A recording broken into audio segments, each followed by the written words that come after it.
And you can begin. Okay, we'll call the meeting to order at 6:33 p.m. Welcome to the July 17th, 2023 meeting of the Library Commission. This is a hybrid meeting with commissioners, city staff, and members of the public participating in person at the Menlo Park Library in accordance with public health guidelines for in-person meetings and the public participating remotely. We'll do a roll call first to the commissioners. Perhaps we'll go around and say your names. Start that one. Alan Cohen. Carol Orton. Katie Hadrovich. Ada Chenrehi. Jennifer Wise. And Chair Vancy Gallagher-Booty. And staff present today include Sean Reinhardt, Library and Community Services Director. And I'm Nick Shegda, Assistant Library and Community Services Director. Nick is also the staff liaison for the commission. Nick will be helping facilitate the meeting. Nick, will you please take a moment to provide instructions to the commission and members of the public in attendance on how the meeting will proceed? Thank you, Chair Gallagher-Booty. For members of the public who are attending this meeting virtually and which wish to provide public comment, after the chair calls for public comment on the item you wish to speak on, please use that raise hand function at the bottom of your Zoom screen. For those who are calling in from a landline or cell phone, please press *9 to raise your virtual hand. Members of the public attending remotely who wish to speak, please take a moment to make sure that your first and last name are updated on Zoom, or you may provide your name and the spelling as you are called to speak. Public comments will be heard in the order received and are limited to 3 minutes in length. For members of the public attending in person, there are speaker cards available on the table back there.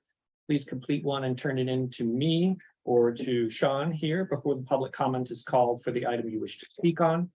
There are a large number of public commenters. The time limit may be adjusted by the chair in order to allow everyone a chance to comment. When your turn for online public comment has arrived, staff will unmute you.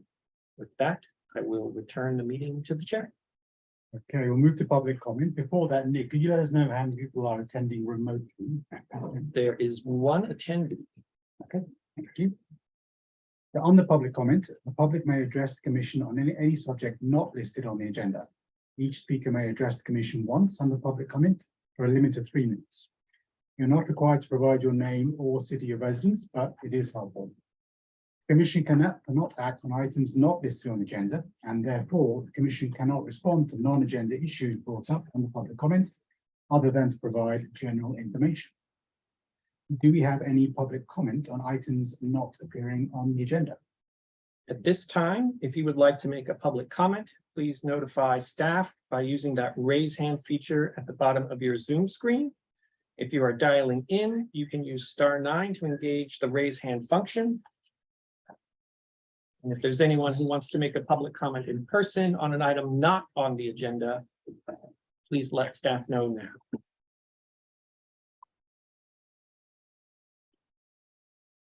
And seeing none, back to you, Chair. And just want to note, Commissioner Singh has also joined the meeting. Thanks. Good to see you. Everyone. Okay, then let's move on to item D, study session. So we'll now move to item D1. A study session on updates to the Library Commission work plan.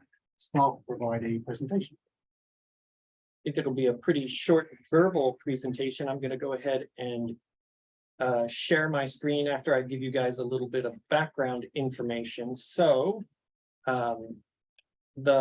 annually, the commissions put together a work plan that they discuss and then present to the city council in September of every year. Last year, the commission slightly modified their previous year's work plan, not a lot of changes, basically just a little language cleanup, and made it available to the city council. The city council did not actually approve or recommend the work plan from last year. That's okay. The council has a lot of things on their plates. I think the idea here is that the commissions want to be in alignment with the city council's goals, and also sort of keep in mind the goals of the department as well. So I'm going to pull up the current work plan. And while Nick's doing that, I would just like to offer a clarification. The reason why the city council didn't have the opportunity to approve the work plan as it was just not brought forward to them, just due to their agenda schedule being busy. So they haven't even reviewed it. It wasn't really a question of approving or disapproving necessarily. That's true. Thank you for that clarification, Sean. So here are the current work plan goals. And if the chair and the commission think this would be a good way to proceed, we could discuss them, and I can sort of edit here in real time with my terrible spelling. And you can see that the goals were in the packet as well. You can see the number one goal was to support and advise the council on the Menlo Park Community Campus project. The overall library systems improvement program, that's a little bit of a carryover from a couple of years before, when the commission was still considering some things here at the main library, some improvement projects here. That wording, library systems improvement program, is left over from that time. I think when we were still looking at a standalone branch library, and that was the systems improvement was making some architectural and other improvements here at the main library as well. Reviewing public facing policies, establishing, this one is something you guys might want to discuss, which was talking about the pandemic and sort of pandemic response and adaptations for the library. Receiving staff presentations periodically about library programs, service areas, reports about affiliates, maintaining the 12-month schedule of agenda items, encouraging robust public comment and participation, fostering a meeting environment that's inclusive, and supporting new members of the commission and their effective onboarding. So those are the 9 existing plan goals. And that's where my presentation ends, and I'll turn it back over to the chair and to the rest of the commission for discussion. Well, just before that, do we have any public comments on this item? Let me stop chair just for a moment here so that we can see everyone's faces. At this point, if anyone would like to make a comment on item D1, the study session to update the Library Commission work plan, please use that raise hand function at the bottom of your Zoom screen. You're dialing in, press *9 to engage that raise hand function. If you're here in person, fill out a comment card and make staff aware that you want to make a comment. And seeing none, back to you, Chair. Okay. And we can open up the commission discussion. And just one comment, I think regardless of the fact there's a formality to submit it to council, I think it's a good exercise for ourselves, obviously, to discuss what we'd like to focus on for the next year. And I think Nick's proposal of effectively running through it point by point, line by line, would be a good exercise for this evening. We can then finalize it, maybe approve it either this meeting or next meeting. And then I think, Katie, I think you mentioned last time that there was a presentation we could actually put together off the back of that and take to council, perhaps to help get it on the agenda as well for discussion for next time as well. So a proposal on how we proceed, so that's okay with everybody. You can run through line by line. Any thoughts? I'm assuming that you did receive the Yes. slides that when I think I was the last chair to make comments to council. And also, as I recall, and I think Sean, you alluded to it, so just so we're all clear, or at least so I'm clear, and then maybe everyone else is too. I don't recall that city council actually approved or disapproved our plan or kicked it back to us. It was more, I presented brief slides along with our plan, and they said, thank you very much. You know, it's not as like ominous as they would reject what we did. And I think Ellen, So another way to say that would be they were incredibly supportive. yeah, they were super supportive. And I would strike ominous from. yeah, but I mean, there's no like, you know, this isn't going to work for us type thing. And Ellen and I joined at the same time in 2018. And as I recall, the work plan that had been about for a long time was a very like super lengthy and kind of confusing plan. Like we read through it and I don't think we even understood that it related to us. So over the course of years, maybe before any of you joined, when we were a part of the group that wrote this last work plan, we just tried to make it really simple, bullet points to guide us and keep us on track to this is like our mission statement. This is what we're doing. So, Right, that's accurate. yeah, so, You you know. kids have it easy today. Yeah, but I mean, to the The point that millennials. we could just scrap it all and write something new. Like that's what we did at 1.2, or we can just modify it a little, but. That's just So I the did- historical. So I do have the notes from your presentations as well, so I can base it off that. I think maybe it'd be useful if we run through this line by line, and then they'll help us determine if it's just modification or whether we want to start from scratch.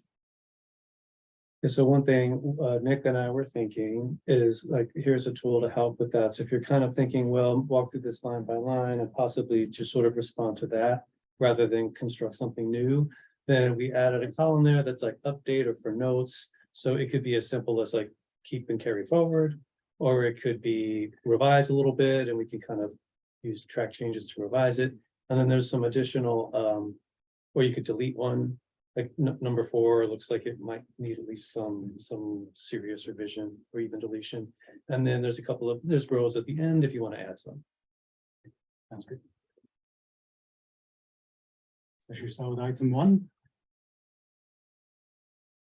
I won't read it out. I mean, I think it seems still relatively self-evident and self-explanatory. I don't know if there's any tweaks of wording people would like to make. Well, but it sounded like the language you were saying, Nick. We changed what we were calling it in the previous work plan, the project under its previous project name, Bellhaven. Oh, okay. Bellhaven Library Library, Community Center, Center. or Community Center and Right. Library is very unwieldy. And the city council formally started to use this working title, which by the way is not the name of the new facility. It's just the working title. Would you mind to just scroll? Can I see a little bit of what comes after this for a sec? Oh, okay. Yeah, I was just gonna say that if I was thinking about maybe 1 and 2, any of them, I think number 7 that talks about public comments, I think it's important for us to maybe have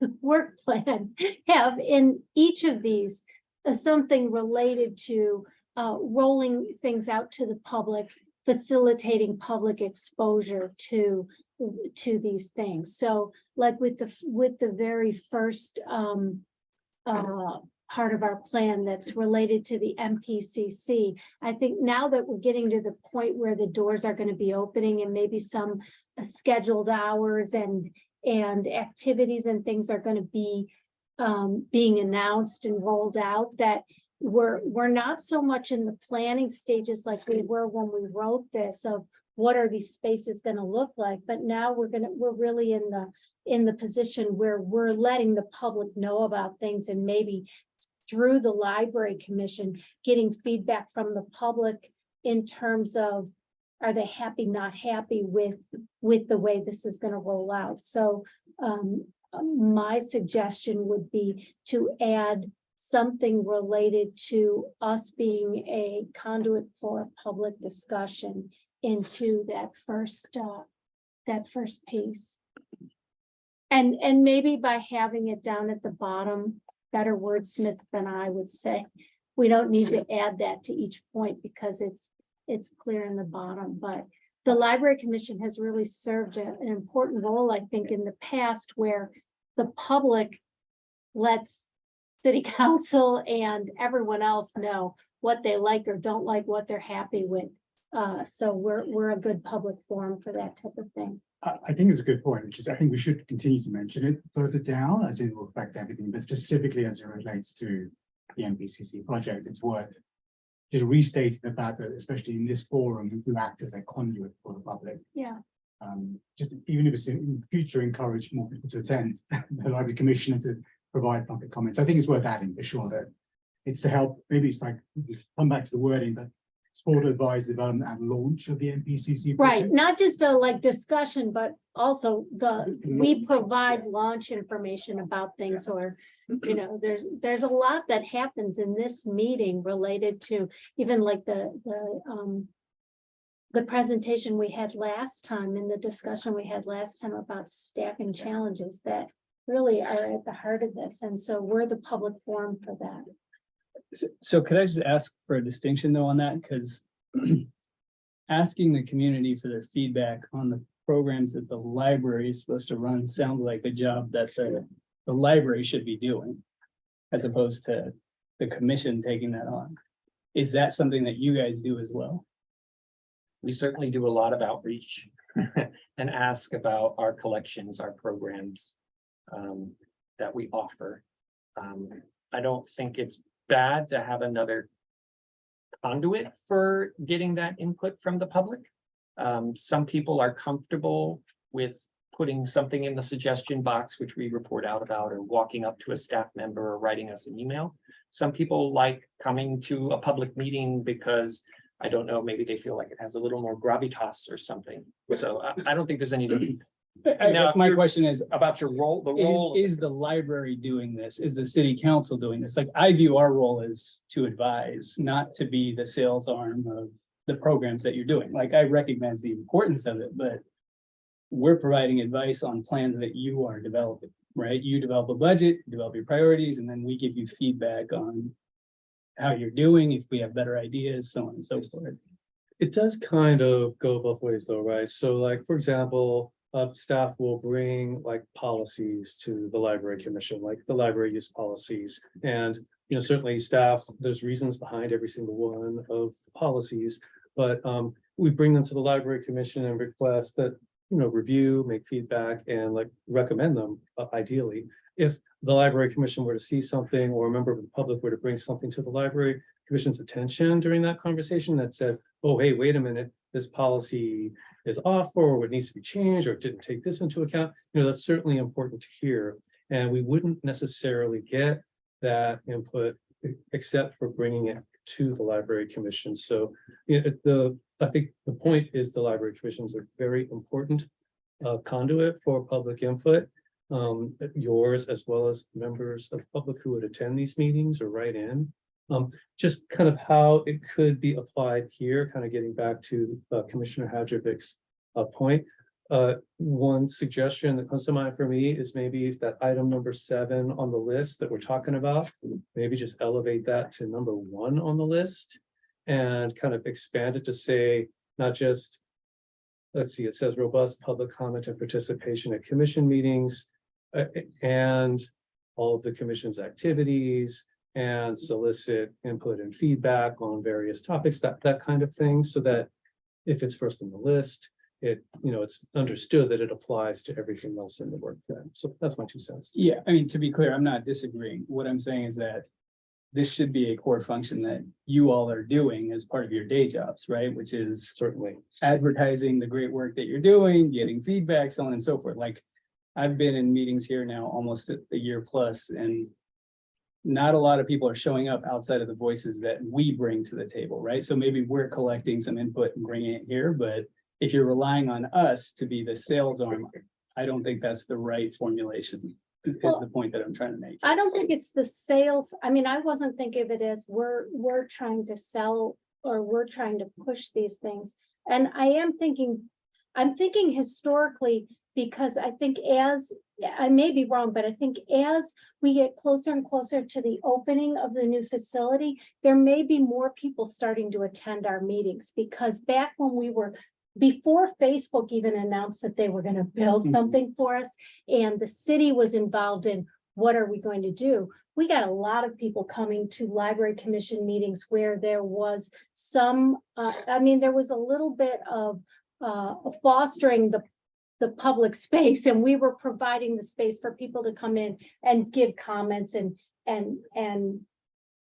we might not be doing that in the same way, but I think keeping in mind that this is a public forum for all things library and they go through it. as we get closer and closer to the opening, I think there might be more people coming in that have interest. Particularly, I'm still thinking about what we discussed last time and thinking if we're gonna have some staffing challenges at this library and the other library, then I would really expect we're gonna have more people coming to see how is this gonna play out. So I just think it's when I'm looking at that, the thing that seems absent to me is the reminder that we are the forum for the community to come and talk about the library specifically. Yeah, so I would agree. I think moving it further up is a good idea. And really, if you think about it, over the years, when did people show up to these meetings, right? When did they either get online or physically come? When they became aware that there was something that they were either happy with and they wanted to make sure that it got through, or something they were scared about, or that they disagreed with, right? And to your point, I think that's essentially what you're saying, is that when the new building gets close to open, if there's things that are potentially unclear or contentious or that are still open for discussion, guess what's going to happen? There's going to be interest because people want to make sure that if they've got a proposal or an agenda or a displeasure, they're going to have it heard. So, right now I view the fact that people don't necessarily feel compelled to show up as one of two things. Either they're unaware that these meetings even exist and don't understand there's a forum and an opportunity, or number two, people are generally happy with whatever's going on and they don't feel strongly in either direction, so they don't feel compelled to vote. I don't take it personal. Yeah. But anyway, I like the idea of moving that first one up, because we ought to really think also about making sure that as we get closer to the new library opening, that people in the community are aware that, number one, these meetings go on, and that there's an opportunity to be heard and to comment. And more importantly, they shouldn't necessarily feel compelled to wait until one of the scenarios I just outlined is emerging. That if there's something that they feel is pressing or important, that perhaps they perceive as being marginalized or not being discussed, this is the forum with which to do it. So we could get some coverage in the local throwaway newspaper, just to remind people that, by the way, there's a committee, there's meetings, and they play a role in decision-making as it relates to the new library and other things coming up. That may be worth thinking about, maybe it's probably been a couple of years since there's been an article. And just getting a little visibility of it. People read those things. So anyway, just a thought. I would echo that, which is, it's a good proposal, I think, to put number 7 up as number 1 and maybe augment it a little, but I think it's not just putting it up in terms of the written work plan, there's actually some work to do over the next few months in terms of before the launch, the public perception of there is a meeting happening, even if it just means we can discuss it. Should we meet more regularly up at the Belhaven branch library? Because I think when we were there, people did tend to attend, be more time because it's closer. So there are things like that we can discuss, like how can we make it easier for people to do that in service of the fact that we want to make it priority. Exactly. Okay. Any thoughts?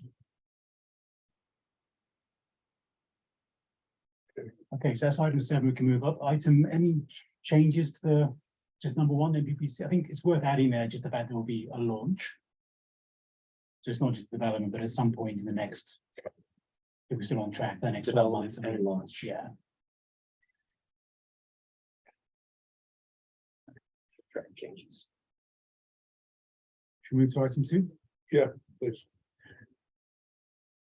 I guess my only question here is the library systems improvement program is a capitalized term. So I guess a question, is there anything formal behind it that we need to be aware of? And if not, is this just a case of striking this item because we'll be capturing NPCC and development under number 1, or is there anything else with this campus that we need to be aware of, or do we may need to discuss as part of the work plan over the next year?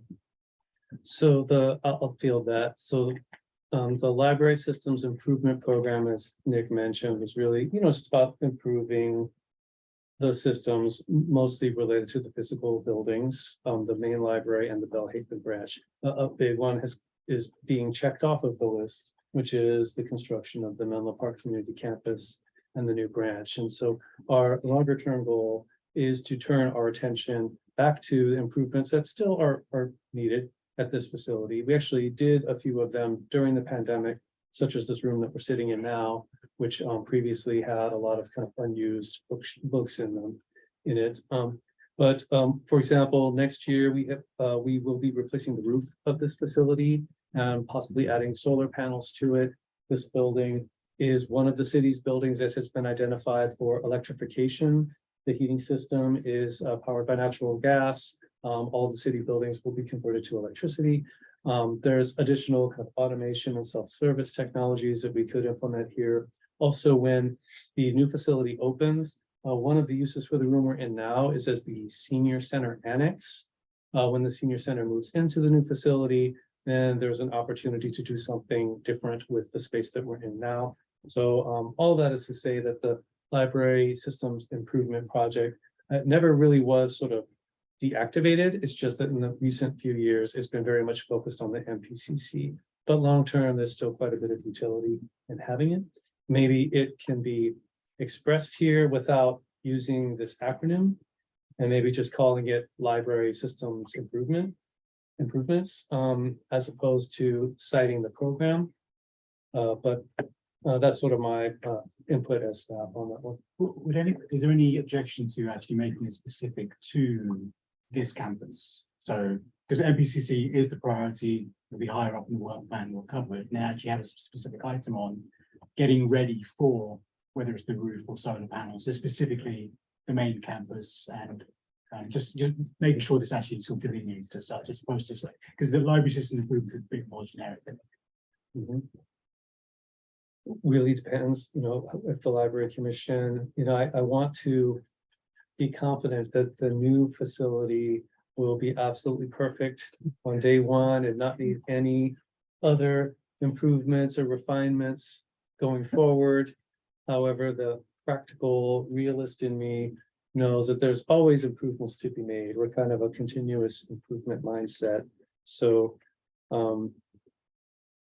I would be careful not to rule out the potential need for future improvements at the new facility.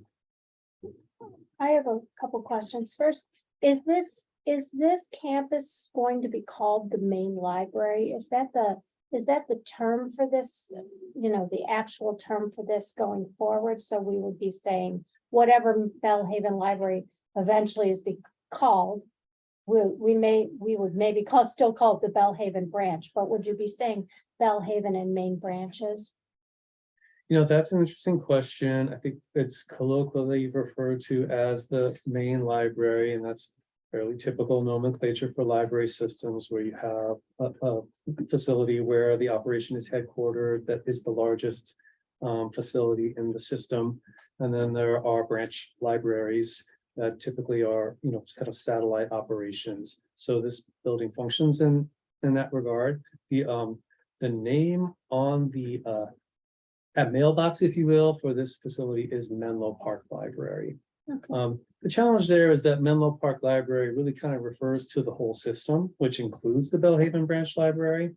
So that's why we often will make the distinction when we're talking about it as the main library, because when you say Menlo Park Library, you're really kind of referring to the whole system, including the branch in Bellhaven. Because I do think, to our chair's point, that and also probably the community at this point might start to ask, I think it makes sense for the library commission to be touching on both libraries at our meetings to say, well, we're improving what we have been focusing on Bellhaven pretty exclusively for the past few years, while we also dealt with pandemic and we couldn't even come to this one. But I think to say, what are the improvements to all the campuses where we have library services, and what is the needs, and what is the plan, and what are the obstacles related to providing the best library services at both libraries, really should be part of our work plan. We should be, probably every meeting getting a little update on one branch, and then also, whether it's a wish list or a practical to-do list, be talking about the other library as well. Yeah, I mean, my impression is that that's actually already been going on. It's just not been formally bet if we look back at the minutes for the last 12 months, we'll talk about stuff that's relevant in both places. Well, I don't know if we I mean, really. there's more things up in the air and there's more activity going on because it's unknown. It's not a building yet. It's not an open public building. So of course, there's a lot more activity here, but I mean, we spent a lot of time over the last bunch of meetings talking about what's happened in this space. For example, how you've reconfigured the team section. So I mean, there's things that have been going I on. think that stuff has happened sort of retro, like we've been updated on what's already happened. And to be completely, like, I'm not hostile about it. I think the pandemic created some problems, the shutting down of the Bellhaven Community Center and branch, where the whole city had to pitch in and figure out a way to provide services everywhere. But now that we're getting ready to launch that, and then those services that have had to find a home are drifting away, I think it would be really cool, rather than retroactively finding out about some things that have happened, instead to have a proactive approach where we're told in advance, this is what we're planning to do. And again, to the point that we've talked about earlier, us being a public forum where anyone tuning in could see, oh, this is what's coming up in the library. The public gets an opportunity through the Library Commission to hear, these are how these limited spaces are going to be used, or this are the major things that are going to be happening that might affect ours 3 months from now. So I do think we've heard about some of these things. We probably all, I had a, oh, wow, look at this. When I finally came back in, because it looks so different. But I just think that to have it be more specifically, this is what needs to be done coming up, or here's what we're going to be doing at both branches makes sense at this point in our work plan to really, and I think there was some sensitivity a few years ago about, is the Bellhaven branch going to be redone? What's going to happen? That we actually were kind of pulling back on talking about the main branch too much, because there was that idea about a gift to build a new main branch when the Bellhaven branch was sorely lacking. And so then it was kind of a hot button issue for our community for a while, where we just didn't want to talk about new things at the main branch. But I think now that's a reasonable and safe discussion to have, that we should put it back into our work plan as a regular discussion point. Can I ask a meta question for you folks? Is that, Meta with a lowercase m. yeah, with a lowercase m. At the beginning of every fiscal year, presumably you have to go to the city council and brief your budget and say, these are our priorities. This is what we're going to be doing this year, right? So do we get, like, do you brief us on that? I don't know if I've missed that meeting, or do you brief this commission on that? We do, when it comes to like improvements to like the library system, and to Commissioner Hadrovich's point, we try to do that in a proactive and prospective way, right? As opposed to retroactive and retrospective. It's just that in the past few years, the vast majority of that focus has been the Menlo Park Community Campus. So there's just been a lot of, bringing program and design updates to this commission related to that facility. But overall, the city council is the decider when it comes to the city budget and the capital improvement program. Right, but in the budget, do you have sort of like a narrative of here's our priorities? So it's infrastructure, buildings, et cetera. Then it's, here's what we believe the role of the library to be. We're buying this many books. We're hitting, like, do you have to do that presentation to anyone?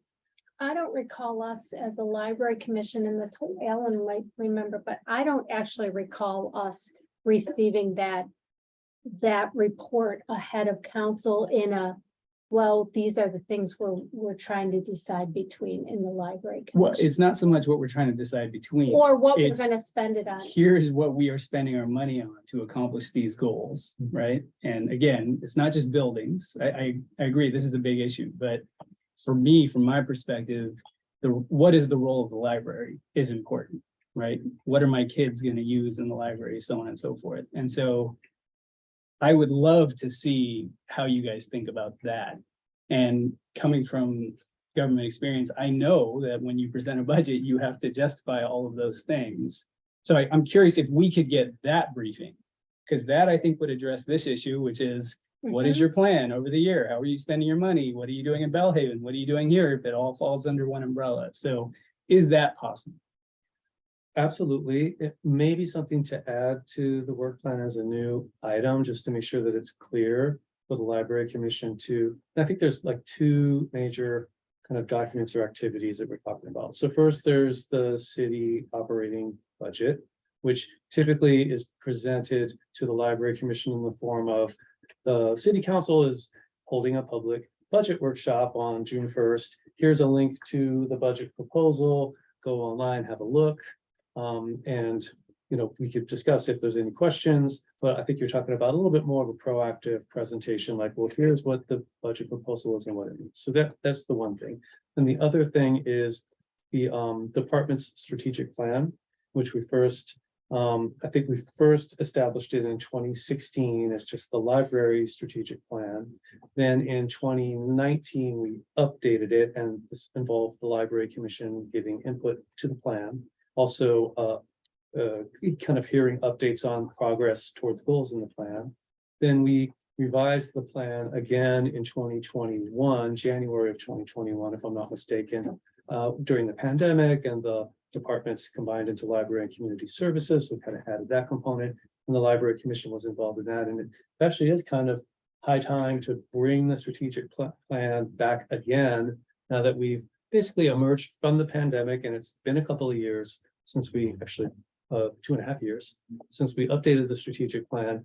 And that's a prime opportunity, I think, to have that conversation with the library commission, because it's even, I think, a better vehicle than the budget, because it's very, very specific to here's what we are planning to do with the resources we're given. That's great. That would be great. Cool.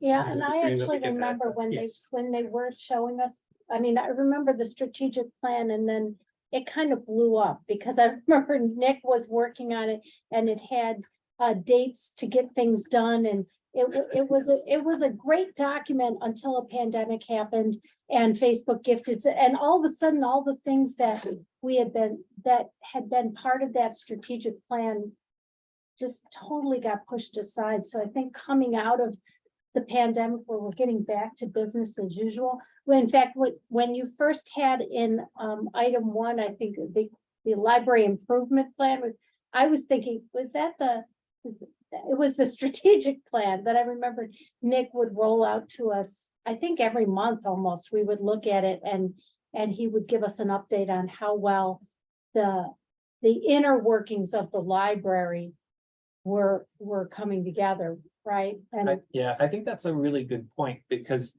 there's going to be a lot of changes with the new facility, and with sort of figuring out what we're going to do with spaces here, what's going on with programming there, how are we going to move services around to meet the needs of the community. Yeah, absolutely. I think that those strategic plans don't have a really long shelf life anyway, unless you constantly go back in and look at them and tweak them, because things change all the time, like you said, and it's been long enough now that and with all the changes that are coming up, I think it's a good idea to bring it back. So I can make that look a little more elegant than brings department strategic plan back to the commissions for updates, but That's great. And so from like a timeline perspective, you have to present that to the city council?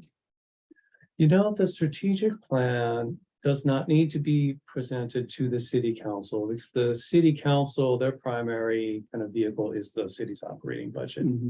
It's certainly possible to present the strategic plan to council, but it's not required. So that's why the library commission has basically been the public body that we kind of use to have that conversation. But I heard a couple of things then, because we can have a review of the strategic plan, which is a multi-year plan. It's always flexible. But then there's also the annual review of the budget, or the budget proposal, which is discussed. We did have a discussion last meeting, a robust discussion.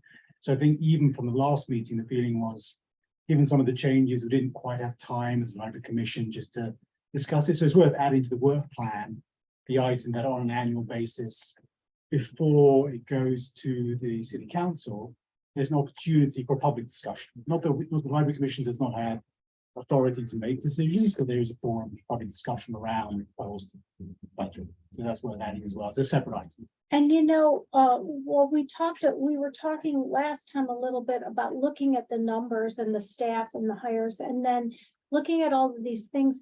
The thing that I think, I don't quite know how it would work into our work plan, but I think it should be in our work plan somehow, that I keep thinking about how at some point during the pandemic, the umbrella got bigger. So you're no longer just in charge of the library, and you're no longer thinking about just the library, and even the library in the new Menlo Park Community Center is a part of a bigger project than just that.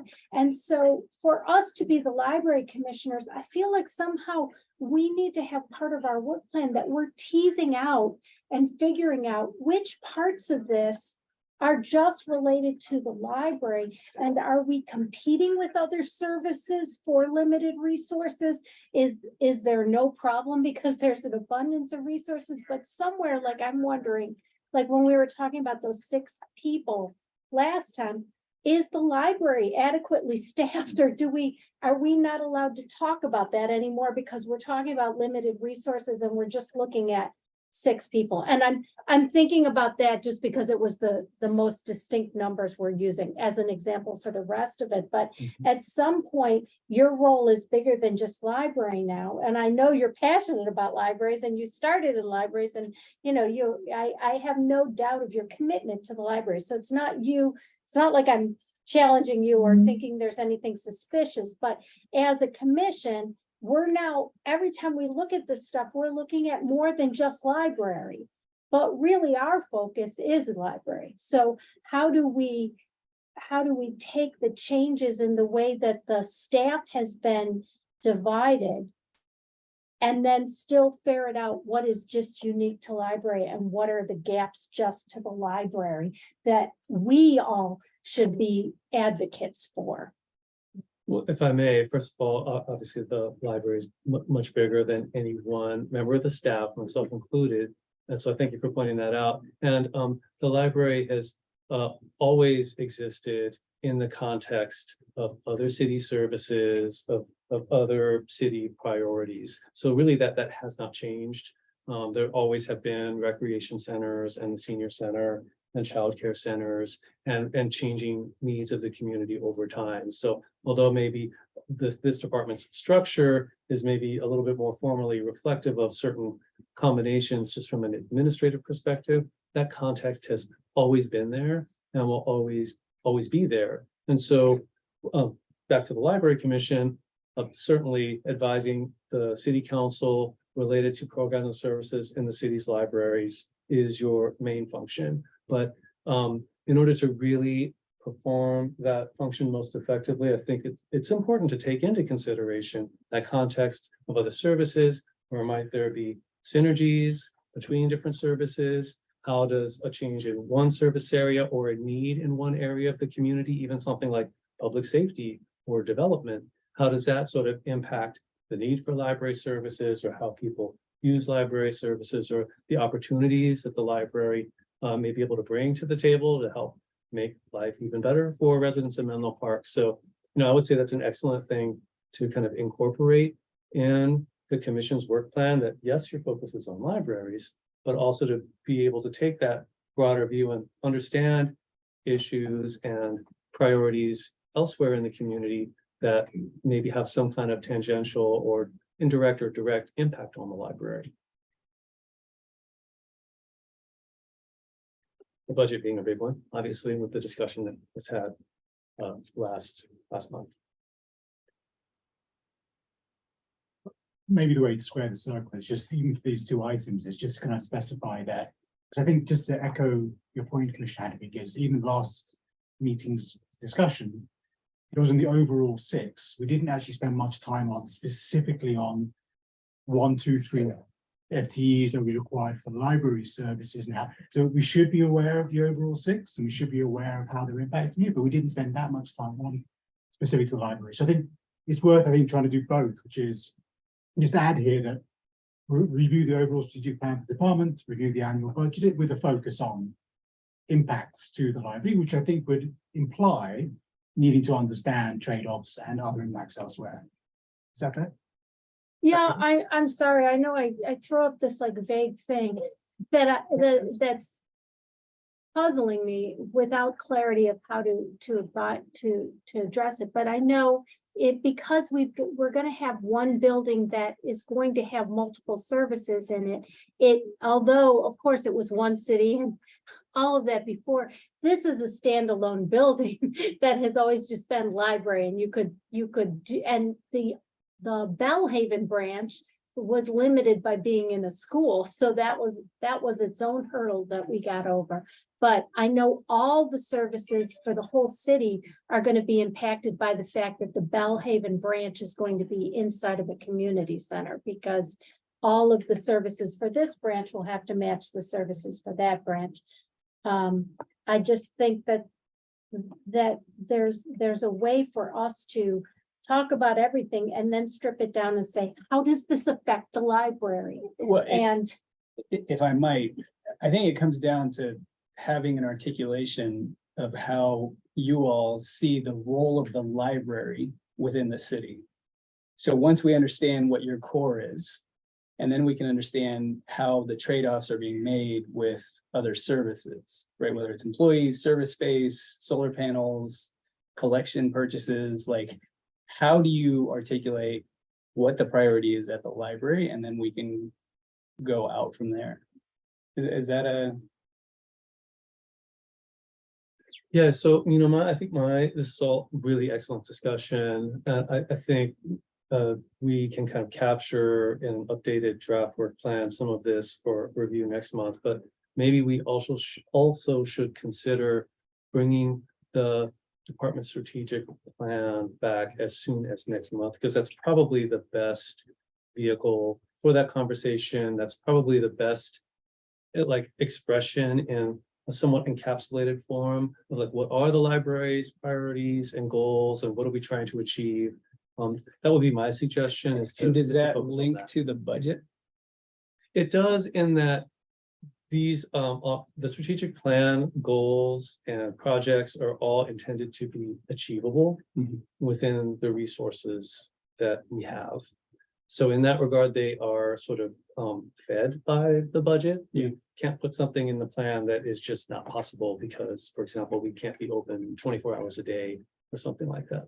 I guess, I'm thinking, I guess maybe what I'm thinking is that we want to have part of it to be like, we are cognizant of and discussing the impact of other city services on library services, that beyond just discussing what's going on at the Bellhaven Library and what's going on at the Menlo Park, at the main library, that we are recognizing how is the library's functions being compromised or complemented, being affected by other city services that are either competing with library, or Is in the this same something space. you're wanting to put in the work plan, or are you just talking No, about no. stuff that we should talk about Well, in the no, strategic I'm plan? thinking about it in terms of the work plan, because I think that when we're thinking about our work plan, we're thinking about the things that we regularly have an update on, that we discuss in our meetings. And so the way our work plan has rolled out, we've always kind of gone through, and in some way, each one of those items shows up on the agenda. So I'm interested in cutting down into it and saying, how is the library being affected by other things that are happening around it in the city services as a specific item that we talk about, so that we sort of aren't caught short on things, and we are able to think a little bit more globally, but we are also specifically understanding how is the library services affected by the other considerations? And that might not necessarily show up in first an update on the MPPC, then an update on what we want to do here at the library, because it's a more nuanced thing. I mean, you may think you're overreacting, that's not it. And if so, No, it just seems like it's kind of a complex thing that would be addressed in a strategic plan discussion, but I'm new, so. No, it may be, you know, if you think, yeah, that's something that's always gonna come out. We're gonna be able to drill down on that. You know, In it doesn't strategic plan. hurt to articulate it in your work plan. Like, this is an element that we would like as a library commission to be cognizant of, to be discussing, to be reviewing. You know, what is that? Mostly it's synergy and support that other departments and city services provide to the library. But, you know, also there can be impacts just depending, there's not infinite resources. So it makes sense to articulate that. You know, and I think it can be articulated fairly simply without, you know, making this document, you know, too elaborate, because I think to Commissioner Orton's point, and as discussed elsewhere, it's like, well, you know, those details probably could be expressed either through a strategic plan or through like a budget proposal, but to understand that that's the intent, and we want to pay attention to that context. I think it's a great idea to incorporate it in the work plan if you all. So You will. why Well, don't we- because we've had joint meetings with Parks and Recreation Department in the past. Maybe we will have them in the future. Certainly as the MPCC actually opens and all of those services are going to be happening in the same places, there may be some issues that develop as a result of having all of these things under one roof, where when we have a joint meeting with them again, or we have a liaison to the Parks and Recs commission, for example, or they have one to us, we have had a little discussion of, here's some things that might be worth speaking directly with this other commission about, that are either problematic or that can be that can extend the resources a little more. And I think if we're just addressing these things a little bit more specifically, looking at it in that direction, we could come up with some things that make that liaison with them more profitable. Well, why don't we look to add some language that could try and capture, we can review it next meeting and just kind of like, I think just adding it to the line items on reviewing the strategic plan, reviewing the budget, I think would be good to do. Should we then move on? I think there's just item 3 at the top. Seems. Sorry. 3. Policies. Policy review.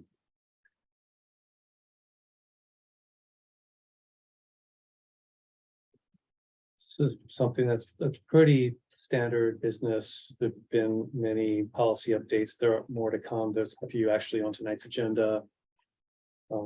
Just on this one, because it mentions a timeline, like, do you have a timeline, or has the library commission had a timeline before on when we review it, or is it just on an annual basis, once a year, we'll try to review it? Yeah, thank you for that. So we've actually begun to incorporate into the policies, and you'll see in the ones tonight, a section that's just policy review, and it basically just states the interval when the policy will be reviewed. Maybe it's 2 years, maybe it's 5 years. And so like kind of can just look to those timelines. Okay. And I don't think we need to necessarily change this one. Going to item 4. Was this new for COVID? Or was there something before? Because my only thought on this one would be, we're not quite through the pandemic yet, it's still impacting quite a few folks, but we're kind of through the worst parts of it. And there are now other emergencies which are emerging, weather related and storm related and so on. So it's worth, as you alluded to this, I think, Sean, was just changing the tenor of this to talk about how we deal with ongoing emergencies and issues and how the library will be impacted, and also how the library helps the community go through them. Any thoughts on it? I feel as if the content on this topic is really good. Even sans the COVID language, like this idea of, you know, what are the changes to how people are accessing the library? What is the impact of technology on the provision of library services? How do we create equitable access for community members? I don't know how you all feel, but I feel, you know, really passionate that as more and more remote work is happening and everything is shifting online, it would actually be really useful to consider either like a I don't know what this would be, like an accessibility, like an access review or like a technology review of like, what are the different initiatives that we are doing as a library system to make sure that people are aware of the services, that they're using them, that maybe, you know, there's something better than Libby and Overdrive, but you know, how many people are using it remotely versus how many people are using it in person, which may be independent of COVID and a response to COVID and emergencies. Well, just to kind of dovetail on that point, this gets to my issue around the strategic plan, because independent of COVID and emergencies, we are now quite aware that we can access everything online, as my commissioner colleague said. So how are we spending our money to optimize that? What are the metrics that we saw and are seeing? And how can we help you decide on trade-offs with respect to stuff like that? So that also, I think, is important in the strategic plan. Yeah, the strategic plan, you'll see, I think we'll definitely at least transmit it to the commission next month, so you'd have the opportunity to comment on it. It definitely needs updating. There's like a 2-year time warp in the middle of the timelines, that's for sure. But you know, the COVID response has sort of morphed into COVID recovery. And I think also a little bit of like post-COVID assessment, like to your point, like how have some of these like adaptations of, you know, are they durable? Do they still make sense to Yeah. do? What benefit did they have then? Do they still have benefit now? Which of those can actually really sort of either roll back to or be transferred to just general emergency preparedness and disaster preparedness and response? I think one that's like not called out here, but that is definitely a high priority for the city council is climate change and adaptation to climate change. And just one policy that really has become very important in recent years due to climate change has been the cooling center activation policy. It's one of our policies. Recently, there were widespread power outages as a result of the heavy winter storms, which folks I think would consider have probably made more severe by climate change. We actually had to adapt and create a power center, a power outage resource center policy. And the library is really key for like those types of sort of emergency preparedness and supporting the community. So that all makes sense to always be continually reviewing our preparedness, our response capabilities, because those threats and emergencies are ever evolving. So it does make sense to kind of keep it, maybe not have COVID be the first thing Yeah. on the list, but kind of get more general. Yeah, and I think I was saying something a little different, because I think, yes, I completely agree, this idea of an emergency response plan and how is the library, not just pandemics, but power outages and floods. I use the library during flood and climate. But I guess like buried under the topics of this, you know, there's sort of this idea of how do we ensure outreach and access, right, via technology and, you know, to the community in terms of library services, as the pandemic has sort of accelerated everyone moving online. And so maybe that's actually like a different work plan item that's separate from emergency response, but I just wanted to call it out like that. That I think is really interesting to think about. You know, I really liked, for example, how the summer reading club kind of moved to this app that you could use online, but is there a way for people to fully participate virtually, given that working parents can't make it to the library, you know, after school because it closes at 6, I think, on like Thursdays and Fridays. And so things like that would be really useful, I think, to kind of review. So I'm hearing two separate things then. Yeah. So one is around, it's not necessarily language around COVID, but just language around Emergency. emergencies, climate related, pandemic related, library policies and how they help the community and so on, how it get better. And then secondly, not an emergency, actually strategic item around how is the library prepared to deal with a move to more online. Right, it's like work, which is not- shifting climate and then shifting technology usage patterns And access. So- and access, Yeah. yeah. And the way we, I mean, even the way we're doing our meetings now is reflective of that. But there were a lot of really wonderful programs that were by necessity online during the pandemic, that I think some of those programs have gone away. as a result of the libraries opening again, and you have limited resources between in-person things and online. But some of those programs online, I know were really successful. So I would be interested in, has there been a review done of some of those things that were online programs during the pandemic that have now shifted back to in-person? And what is the attendance participation success of those between the two different technologies? I mean, between in-person, like I'm thinking of, for example, like I think Conversation Club, right? I know that went to online during the pandemic, and now I think it's back in person. So how many people were showing up to that when it was online versus how many people are showing up to it in person? And has there been a survey of participants at all to see, would they prefer one or the other? And I'm thinking, when you're mentioning working parents and trying to get to those things too, likewise, what was the story time? If there was an evening story time online, what was the show up rate to that versus show up rate in person online story time? Yeah, we're excited to get back into like that kind of detail in these discussions. And I think the strategic plan process is a great vehicle for that, since, for several years there it was very focused on just kind of responding to evolving crises. So all good stuff. Okay.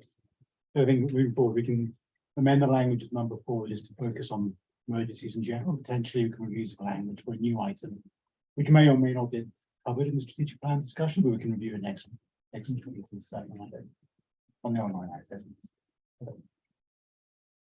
Okay. Number 5, I think, is relatively straightforward. Some of what this past 20 minutes of discussion or so is kind of captured a little bit on number 5 to spotlight specific programs and services and bring them forward. I think in one item in 5, it talks about having a timeline for commission and liaison meetings as well. We'll talk, I think, later on in this meeting on just the assignments of those roles, but we can then maybe there discuss whether we want to bring back the idea of having regular agenda items on actually report out from those meetings. At the moment, it's been ad hoc. I know, speak for myself, it means I don't always think about reaching out to those meetings to bring them back. So I really can table that. No changes here, but just table that discussion whether we actually want to make that more of a formal timeline item before back to those dates. Number 6, I think we do that quite regularly. I think actually like 5 and 6 actually are really kind of one thing. Like when we maintain the timeline for bringing those things, I think that's one of those things that we review when we every month look at our calendar and set it up. And that's where in my head, 5 and 6 are kind of together, they go hand in hand. Is there an opportunity maybe to combine those two into one then? I think so. Because I think the plan and timeline really needs within our 12-month schedule of what's on our agenda, right? There wasn't a different plan and timeline that wasn't just our agenda scheduling. No, this one is really specific to the tentative agenda that's on every meeting. Yeah.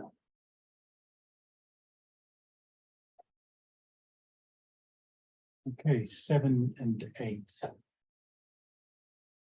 The only question I had is there is a slight difference in nuance between them, but they seem to be overlapping. So for the sake of keeping this a little bit simple, I think it's worth just like squeezing them out together. Like kind of combining 7 and 8. Combine 7 and 8. Yeah. Unless there's anything specific we want to call out. So,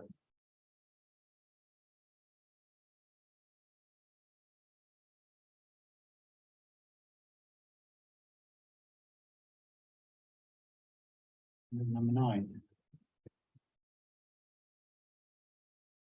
Well, number 9, it's kind of fallen off because we do have new members and we don't have a subcommittee right now. So We do have an onboarding, though that's something that came out of this item is we kind of developed a little onboarding presentation that we give to new members. And I think at various times during the commission's history, we've had problems filling commission seats. That hasn't been a problem recently, but it wasn't that long ago that we did have a problem keeping this.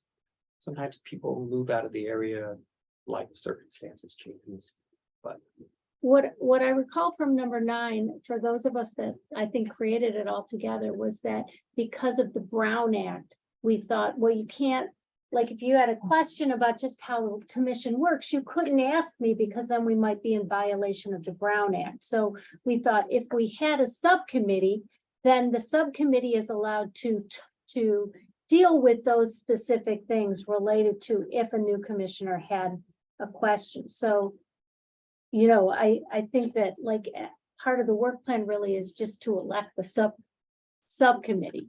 And then it's available to new commissioners going forward. Right? Yes, you're recalling correctly, because the Brown Act prevents serial meetings where one commissioner might talk to 3 other commissioners on kind of the same topic. That's 4 people in the conversation at that point, even if it's asynchronous. Technically, that's a serial meeting and the Brown Act prohibits that. So by identifying who you could talk to, with fewer than 4 in the same conversation over time, or text thread, if you will, that's the reason. If you have 2 new members and you have, what, 2 people on a subcommittee? That's 4 people. So how do you get, I mean, to Katie's point, or Yeah. I yeah. don't see how you get around the Brown Act. Probably Maybe you more just like have a to do what- buddy system would be the Yeah, way, or or whatever, the or subcommittee just- to. I with the understood that staff. we were to communicate with Nick about, or you know, But it's working, it's this buddy system idea, it's a one-on-one onboarding piece, that's, because the subcommittee seems a bit too formal. and it assumes more than one person. Right, Yeah. right. Yeah, this was like a lofty thing that went in, but it really did never, like, the new people know you haven't been meeting with the subcommittee. It never really had legs because it was an awkward device to begin with. I think maybe I'm trying to remember when it was drafted, if the subcommittee was going to create a welcome packet or something, like, I don't even remember, but there was this idea of we wanted to do something right, because I think we got down to like, there were 2 people that were old and 5 people that were new or something, and no, it was so many new people. And that actually, when we joined, there were 5 new of us and 2 people that had been on it before, and there were so many of us that had never done it before that we were sitting there really silent at meetings all the time because we needed a year to get under our feet. The So that's when library we will thought be something closed better in could 20 minutes. happen, If but you it have might not anything be you'd like to check really out, necessary to have in please our bring work it to the plan at front all. now. Yeah. Restrooms will be closed. The in idea of 10 subcommittee may be Right. It's- overkill at the moment. Right. Maybe. We've gotten over- Commissioner Oates and why is that? Is there any? I further don't think you onboarding need feel- that. Yeah, Because I don't think Nick so. took care of it, so. Yeah. And we And- could individually ask questions. I think I had put in the minutes a long time ago. You ever watch Get Smart? The Cone of Silence? Just keep It's going. gonna be a generational thing. Generation. Well, I and think I not to heard some encourage, crosstalk though, Commissioner West, I couldn't hear your comment a moment ago. Oh, no, I just think that it's a small enough committee. I don't think a subcommittee is necessary, and I think. I mean, being new, I felt like I could ask you all questions if I had anything, and otherwise it felt fairly self-explanatory, but I mean, if you feel different. No, I don't. I agree. Yeah, Then why do we kind of keep number 9, just strike the piece around the subcommittee and. right. Just It get sounds good. anything that anybody wanted to add? Just, we talked about amending so far, but any other additions? can we have, I mean, if we have ideas that come to us after this meeting, can we send them to folks, or does it have to be in the deliberative session? You know what I would recommend? It would be to send it to Nick and the commission chair. Okay. So that, you know, when we do the agenda review, we can make sure that they're reflected in the staff report and the updated draft. Great. And I think also we can bring back a. Right, so we draft could have the version. working draft and then any additions or amendments. Yeah, that'd be good. Okay. Then should we move on? Yeah. Okay, Sure, say, Thank you. okay, thank you all for that great discussion. regular business.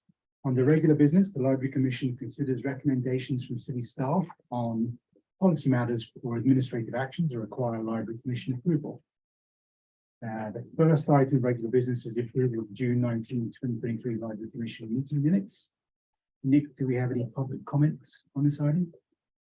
This time, if you'd like to make a public comment on item E1, the approval of the minutes from the June 19th, 2023 Library Commission meeting, please notify the staff by using that raise hand function at the bottom of your Zoom screen. Dialing in, press *9. In person, get the staff's attention and let us know. Seeing no comments on this item, back to you. We can open for discussion, or the commission would like to make a motion to approve the minutes. I'll make the motion to approve the minutes. Thanks. I Do we have have a a second? second. Yeah, we have a second as well. Great, I'm going to go ahead and do a roll call vote. I'm supposed to do it in alphabetical order, so let me go back and make sure that I do it in alphabetical order. Commissioner Chen Reiki, how do you vote? Commissioner Cohen, how do you vote? Approved. Commissioner Hadrovich, Approved. Commissioner Orton, Approved. Vice Chair Singh, Approved. Commissioner Wise, Approved. and Chair Belagapudi. Approved. The motion passes unanimously. Thank you. Now move on to item E2, the designation of individual library commissioners to serve as liaisons to library affinity groups. I'll give an introduction to this item. I can give you a quick sort of how we got to where we are now. In previous incarnations of the Library Commission, we had extended invitations to library affiliate groups to come and make presentations before the commission so that the commission knew what was going on and there was sort of a cross transmission of information between like-minded groups. The commission at one point decided that that was getting a little too unwieldy.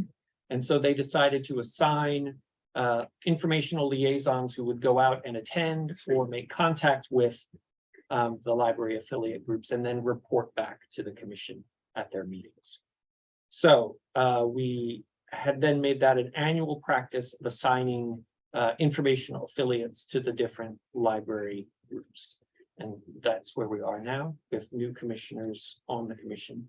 At this point, we were bringing it back up to see if you wanted to go through and assign informational liaisons to other affiliate groups. Yeah, I think, did you have the grid, Nick? I don't have a grid, but I can make a grid for you if you'd like. No, that's okay. You give me a We can minute. open through them then, the ones that we're aware of. I will say the one thing that's important to know is when do they hold meetings? Because some of the committees hold meetings. Sorry, let me just, before we move to discussion, sorry, Adam, do we have any public comment on this item? So at this point, if you'd like to make a public comment on this item and you're a virtual attendee, use that raise hand function at the bottom of your Zoom screen. If you're dialing in, press *9. We have one in-person public comment here. Let's wait and see if there's any online comment. And no online comment showing. In person, we have Mr. Jim Lewis from the Menlo Park Historical Association. Hi, Jim, welcome. Thank you. And good evening, commissioners. I'm Jim Lewis, a member of the Menlo Park Historic Association Board of Directors. For the past several years, the Library Commission has selected one of its members as an information liaison to the Menlo Park Historic Association. In turn, the Menlo Park Association has selected a liaison to the Library Commission. It's been a mutually beneficial relationship for many years. In preparing for tonight's meeting, we noticed agenda item E2 that stated, quote, designating individual library commissioners to serve as a liaison to library affinity groups, unquote. Frankly, this surprises us, as for nearly 50 years, we have had an active relationship with the library. In fact, the lease agreement prepared in 2018 or 2019, grew, was drawn up by the city. And it stated in its recitals, quote, whereas the Menlo Park Historic Association office is expected to provide welcoming and educational environment for the Menlo Park community, particularly the Menlo Park Library visitors. This was the city's language, not ours in the lease. We have done our best to live up to that expectation ever since. When we contacted one of the commissioners members about this, and they felt that there must have been an oversight, because we've been included last year, if I recall correctly, the year before. We then contacted library staff and was told that the staff report was correct, as other groups provided substantial funds to the library. Frankly, substantial funds can be defined in two ways. One is by cash and the other is by in-kind services, which are considered by the Internal Revenue Service as reportable contributions. The Menlo Park Historic Association, since our creation over 50 years ago in 1971, as a 501c3 nonprofit corporation, has done that consistently.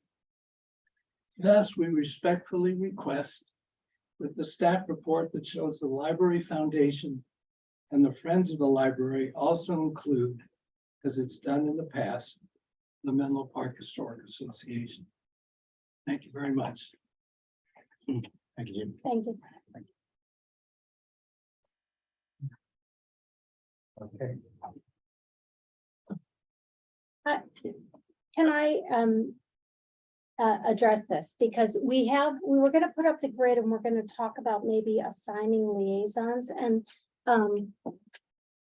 again, I mean, I haven't been on the library commission that long. I keep acting like, oh, let me tell you how it used to be done. But I think it's worth me just mentioning that when I first joined the commission and Alan first joined the commission, we didn't have any liaisons between any organizations. My understanding back, my recollection was that there was the Library Foundation, there was the Friends of the Menlo Park Library. The library was will the- be closed in 10 minutes. There was the If you are historical. working on a laptop, please start saving your work and shutting down. Restaurants are now locked.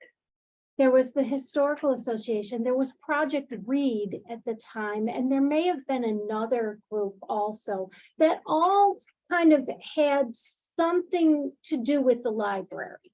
And what we were told at the time was that those groups were invited to come to Library Commission meetings and report if they would like to share information. And so we invited all of the groups to come and they came and everybody gave a great presentation. And it was a actually really interesting night. We did it a couple of times, but it was an interesting thing because those of us that were new to the commission that didn't know about all these groups and who was affiliated with them, we all got to know each other by having these things. But then some of the groups felt like started to feel like a burden to them to have to prepare a report and come and give it to us. And we were not issuing a decree, come and see us or anything, but it started to feel, I think, a little bit like that. And then because we're the only public meeting where anybody could come or go, it wasn't really like we needed to go to all of their meetings and talk about what we do because they could show up. And now in today's world, really anybody can tune in from home. So we've got a different animal. So that's why we thought, well, what if we just had a liaison between each of the groups? They would know what we were doing, we would know what they were doing, and we would eliminate that burden that was perceived. So that's why this came up. All of that said, I think it's worth it if you wanted to have a quick discussion of, do you even want to have liaisons going forward? Or does this current commission prefer to maybe have it be an invite that can be accepted or declined for these different groups to come and see us? And, the list has gotten shorter. Project Read, I don't know if Project Read is still in existence or it's something else, but, we've gotten now down to just a couple of things. Anyway, if it's beneficial for you all to have heard it, that's how this evolved. And then, like I was asked to join the board of the Library Foundation. I joined the board. There had been a member of the Library Commission who rolled off the commission, who had been on that board previously. And, you know, and when I roll off in April, maybe someone else would be asked to join the board. And because the Library Foundation was supporting a lot of different programs and also was going to be doing some fundraising for the library, it really, that's kind of a big suck commitment. I mean, time suck commitment. So, you know, it made sense. And that's why I always give you guys updates on the foundation and why I would be willing to continue as an affiliate since I'm already sitting on that board.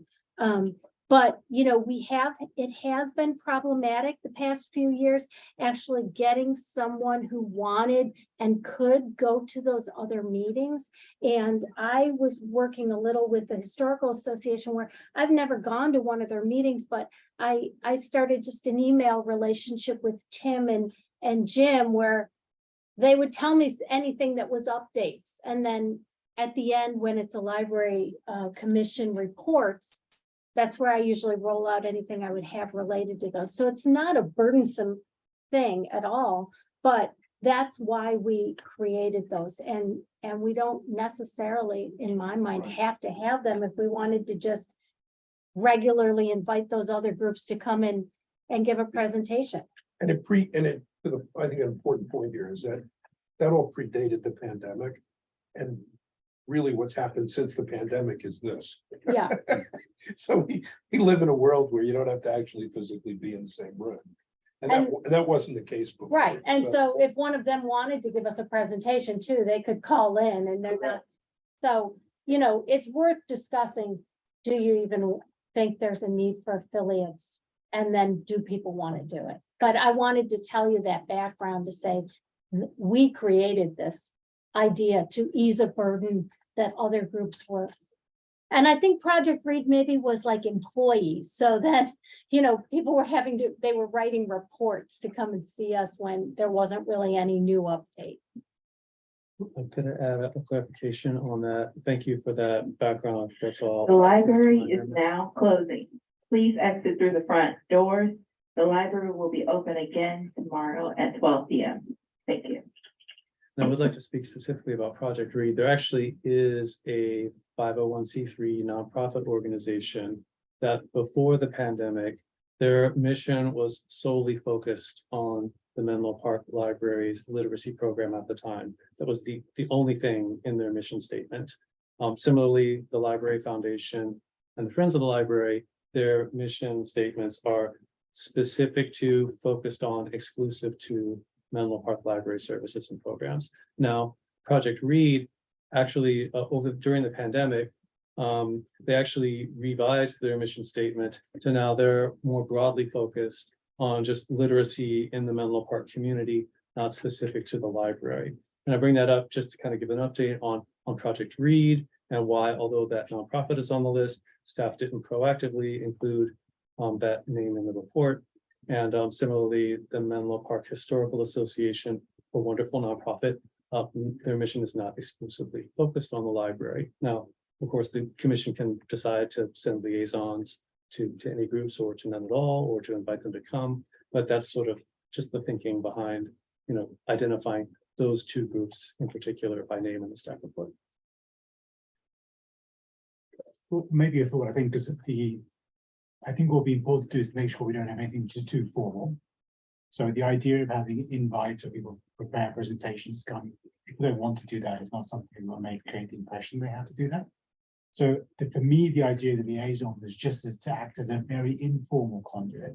I think what it became a little bit of was perhaps a need to go and attend other board meetings, which is hard to do. Hard to do, time commitments, not spending time work. So I still propose the idea of having a liaison to a certain select group of associations that we can think of, where it is just an informal one-to-one check-in, as you mentioned, which is there anything they'd like to update the commission on, and even just to invite them if they want to prepare something, then you can bring that back to the commission and create an agenda item. So I'd say it is worth doing liaisons, but for a select few set of groups, so maybe we can just quickly discuss who those groups are very quickly, and then if anybody wants to volunteer, and then think about signing that. Yeah, I ended up on the Friends of the Library for a while. And spent some time giving feedback. I don't know that they necessarily wanted my input or feedback. I was just doing that as an individual. They were trying to figure out a way to enhance book donations, and at the time, there were space limitations here, so I remember we were talking about, I kept suggesting maybe we talk to the stores on the main street on Santa Cruz, see if they would give unused space or as a drop off, this kind of thing. At least for me, what I found was to the points that both of you made, which was number one, I felt compelled to go to the meetings. They weren't always, a lot of these meetings are held during the day, during the week, which isn't easy to do if you work full time. And I don't work, there wasn't a work from home thing back then. I didn't work from home. So it was really hard to keep going to the meeting. So my personal bias would be the essence of what was good about getting aware and updates of some of these groups, or all of these groups, is that we know what's going on. And also perhaps there's some opportunities to interact a little bit more and not have 3 or 4 or 5 non-Venn diagram circles just spinning on their own, rather have them cross without over structuring it, without over formalizing it. I think every once in a while, just reminding these organizations that we know you exist. There's no harm intended. And if you have an update and you'd like to get it in the public record, or you'd just like to give us an update as to what's going on. I know, for example, with the new building opening, that there's interest in wanting to have historical things at that new building. Only thing I know about it is what I read in the local paper like a year ago. Love to understand what the plans are, how it's going. It would be interesting. So that would hold for all of these groups. So right now, I think we live very much in a vacuum, and I think we're still sort of bouncing back from the pandemic. And you're probably one of the few people that's physically shown up here in 6, 7, 8 months. Besides, during the day, a bunch of guys playing pool. So thank you for coming and speaking. But I think we need a little bit more of this, and it would feel a little bit more like we're actually doing something other than speaking to ourselves. There Perhaps was the few people that are on the- also in the past, I think, a social once a year or so. That was a social of all the different groups that were related to the that in some way felt, a connection to the library. And we haven't had one of those in several years, but that was something where an invitation went out to have the commissioners there and different people from all these different groups. So you Yeah. show up, cheese crackers, wine, talk, and get to know each other, and this is how these partners overlap. So Yeah, that was nice. I think that one year I got a pair of socks. So, I mean, that's a If your life suggestion hurts. too, but what I will say with all of this is, I think either way is okay. And I am a member of the Library Foundation until I resign. So for now, to the extent that I think that it does help the foundation when I go, those people are not tuning into these meetings. We hear different reports in the two. So I will continue to do my work with the foundation, and if something has happened related to the foundation that I can share with all of you, I will. Whether we decide not to do liaisons or not, but I don't have a strong opinion that we have to have the liaisons. It's just something that we did to accommodate some disgruntled folks. As a new member, I think it would be very helpful to get information from whether it's from a commission member who attends periodically, or at least has coffee with the chair or whatever, and comes back and tells us encourages one of them to come. But I think it would be great to understand what are these organizations who are supporting the library doing to support the library, and they're obviously very interested. I would love to hear what's going on. And I'm assuming that you're on the board of the foundation because you chose to do that. You don't have to be on the board if you're a liaison. No, you don't It's a have to. total separate thing. They asked me to be on the board and Yeah. I think they usually had someone from the commission and I happen to be the person that year.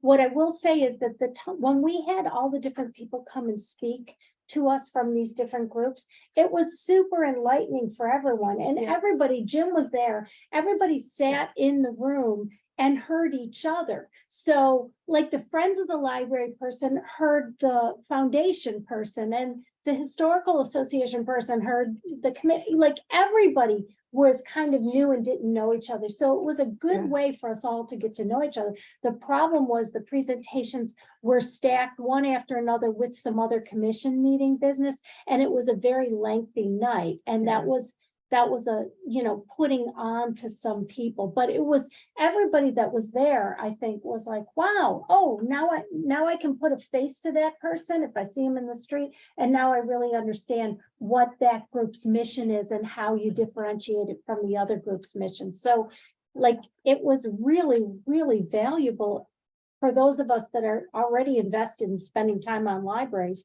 to meet in that way. More so than the past few years of having liaisons where we, Where you do or come back don't with give a- updates, to tell Yeah. you the truth. Mhm. Yeah, I would agree. And let's not forget, I think there's something self-serving here for the various organizations, I'm assuming. And that is, it's another venue for which, if people are tuning in or these things endure online, it's a way for people who might be interested in understanding where do the books come from that I can buy, or what, like they actually sell these things online. And, like when I donate books, what happens to them and does the money come back to the system? And, I found the whole process very fascinating. Yeah, And I didn't even know, what was going on here. I dropped off shopping bags of books. I had no idea there was a mole hole. right. Who works in the mole hole and all this. So the whole thing was fascinating, and quite honestly, it's actually integral to Historical Society. It's actually very integral to the whole community. And that maybe worth an invite, something less formal, to just sort of say, we're coming out of the fog that was COVID. And we actually have these meetings, and you may not even want to have to come to the live meeting, but if you can dial in. Don't spend a lot of time on a big presentation. Give us 3 slides and a highlight. We'd rather just hear what you have to say, kind of thing. So people don't feel burdened, like it's a contest to who gets the I really trophy. like that idea. I mean, I think there's a lot of value to the entire commission getting an understanding of what these organizations do, Yeah. right? So like, I know Commissioner Hedrick is on the board of the foundation, but I don't really know what the Library Foundation does. That maybe the challenge of, I'm just thinking out loud, but maybe the challenge of what happened last time and the lesson learned is actually that we need a more structured meeting where we constrain Right. people to a couple slides or like, hey, you have a 10-minute window to introduce what you do and give Or us we a put little it bit of first background. at the very And beginning. I was it's- just gonna it's say, it definitely- needs to and be at it's- the and it's the beginning. first, Yeah. like, it's a Yeah. dedicated meeting or it's the first topic and people are not Right. sitting for hours because I think there's benefit to doing it, but there's not benefit to 4 hours of doing. Right, understood. that. Or even, it's not like our meetings, nothing personal or necessarily stacked with a ton of work here. We could maybe spread it out over 2 or 3 meetings. Doesn't have to be a marathon. Although I think there is some value to if people physically are here, to having 2 or 3 or 4 organizations all in one room at one time with us, whether it's virtual or in person. So, So why don't we explore that then? We could perhaps reach out to some of these organizations, to see if they'd be interested, and we can ask Jim to very quickly after the meeting as well, but just to check if they're interested in gathering in one place or come to the library, and then we can take and bring it back to the next meeting. Yeah. And honestly, at that point, if we did have some presentations from people, the idea of whether or not we wanted to continue with an informal liaison, suddenly you might say, wow, I really connected with that group now that I know what they do, it just, Maybe there is one, because there's a general question or the discussion you have on what do they do, how do they work with the Menlo Park Library, but also with the NPCC opening, like what any implications, a very specific question, a very timely question as well, which is NPC is about to open. Is there anything that you want to do, anything that we should be doing as library commission to get? That's a live question which they may be considering, which is helpful to hear other perspectives and what other people are doing as well. So we can kind of frame that as a specific question. Right. Okay. Right.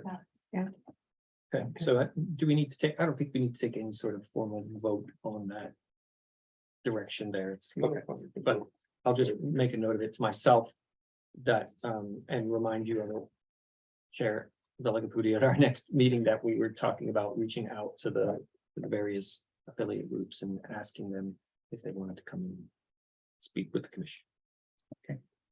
And are you including the Historical Association as well in that, when you say affiliated groups? Yeah, I Yes. think Okay. it sounded I like you just wanted make to, sure but that but we're yes, clear. explicitly, yes. Okay. I mean, and that's something that maybe you want to spend a couple of minutes just talking about is which groups do you want to reach out to? I had started jotting some down here. I got to 5 and then stopped. So 5. What are the 5?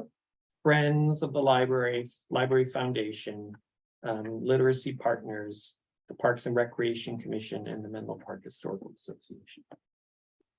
Are there any others that maybe we don't know about? That we should? Are there any groups You that come in can and kind do of start programs? going here? out further. For example, there are a number of education foundations in town that do quite a bit of work with early childhood literacy and have their school libraries, so it does. But are there It any depends groups how that far you come want to expand. into the library to do some significant, work or events in our library? Again, Other in than terms of vendors, programs and even events, there- vendors, I mean, Yeah, there, like there are folks who do programs and classes and things like that. So I do think the 5 that Nick mentioned are maybe a good starting point. Yeah, And then maybe if it does take the form of like some kind of commission, open house, social, it could. In addition to the Yeah. direct invitations, it could just be sort of a public broadcast, like, hey, this is an opportunity to talk to us and maybe hear about the NPCC. And then, because it does get a little bit difficult when you Yeah. start expanding the sphere to make sure you're not leaving organizations out that maybe would have Right. wanted to be invited, so. But let's start with those 5. Okay. Let's move on. Next is item E3, recommended updated policies for library meeting room use, computer and internet use, and document reproduction. Great, I can take this item. So there are 3 policies for the library commission to review, and we, staff is recommending that the library commission recommend these revisions. They are included in the agenda packet as attachments with underline and strike through, kind of showing where the revisions are. They're mostly pretty light and administrative. So I think with that, I will kind of stop there and see if there are any questions about those specific revisions, because again, they're pretty light. So rather than walking through them all, I think I'll just stop there and see if there's any discussion after. And I'm happy to Yeah, put them up on the screen if Yeah. you're interested. yeah, I mean, I read them and I would agree with you. I think they were edits. yeah, pretty straightforward, cleaning up language and. Right. I didn't see anything there that recently. Any public comment? Thank you, Chair Bellinger. At this time, if anyone would like to make a public comment on item E3, recommend updated policies for library meeting room use, computer and internet use, and document reproduction, please use that raise hand function at the bottom of your Zoom screen. If you're listening on a cell phone or landline, press *9. You're here in person, get our attention and fill out a comment card. I see no calls for comment. But yeah, they seem pretty straightforward to me. So if anybody has any objections or questions. No, my only question was there, they all look like just cleaning language, so, but was there anything that happened that drove any specific change? The one change that's specific to all three, as we mentioned earlier, is sort of adding a timeline for periodically reviewing the policies. And also, I think the catalyst is the Menlo Park Community Campus. So as part of the longer range strategy is, hey, let's go through all of the policies, make sure they're updated and to be relevant for that facility. These three happen to not really have a lot of changes that are needed, aside again from those little edits and just incorporating like the time period which we will review them one either way. I was just scanning them really quick, and I noticed like it looks like we moved from printing documents for free to not offering any printing of documents at all. Is that accurate, and is there an impact to that? Not exactly. So it's the printing is limited to a paper reproduction of legal, governmental, K through 12, school related and or travel documents required for official business. And so we do print those on request, and there's no charge for those up to, I think it's 5 sheets.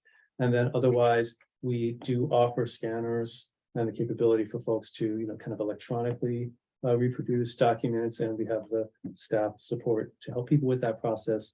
And then if folks really want to print like a larger quantity of materials, there are nearby like print businesses that provide that service. God, I remember we used to have a printer here for like a dime, or nickel or something. Yes. Those days were over.